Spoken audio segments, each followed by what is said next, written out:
آغا صحابه کرام رضی اللہ عنہم اجمعین کے حضرت سعد رضی اللہ تعالیٰ عنہ چې زما پیغمبر یو صحابي ته وی تلاړ شه سعد وګوره او وی زراغم ما زخمیانو کې سعد تلاش که زخمیانو کې سعد میلاو نشه بیا راغم شهداو ته شهداو کې ما سعد تلاش که شهداو کې ما چې وکته سعد یو ګوټ ته پروت دی زه ورته آواز ورکوما چې ساده اما ته جواب راکوي خو جواب نشي راکولی زه ورته بیا ویم چې ساده زه دواړو جهانو سردار را لېږلی یما پتای سلام کوو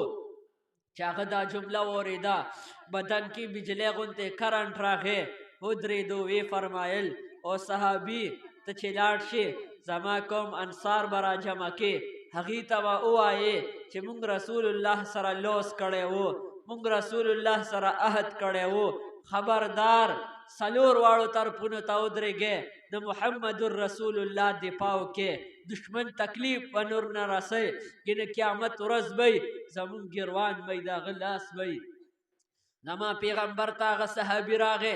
هغه صحابي ورته وی سات خو اخري وخت کې دا پیغام پرېښوده زما پیغمبر چې دغه پیغام واورېدو سترګو مبارکو نه یې اوښکې روانې شوې اسمان طرف ته سترګې اوچتې کې او وی فرمایل یا الله زه د سعد نه راضي یم ته د سعد نه راضي شه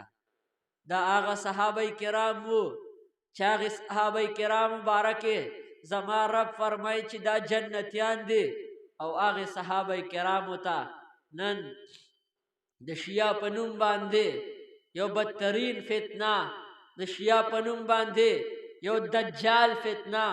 یو ملعونان هغه کسان را پاسیږي نن امی عائشہ صدیقہ رضی اللہ تعالی عنہ ته د زنا نسبت کوي نن هغه شیعه را پاسیږي د سیدنا عمر فاروق رضی اللہ تعالی عنہ نوم په سپو باندې لیکي په محرم الحرام کې هغه شیعه را پاسیږي د امیر معاویه رضی اللہ تعالی عنہم نوم په سپو باندې لیکي د امی عائشہ صدیقہ رضی اللہ تعالی عنہ نوم په سپو باندې لیکي آیا صحابه کرام لا وارثه شو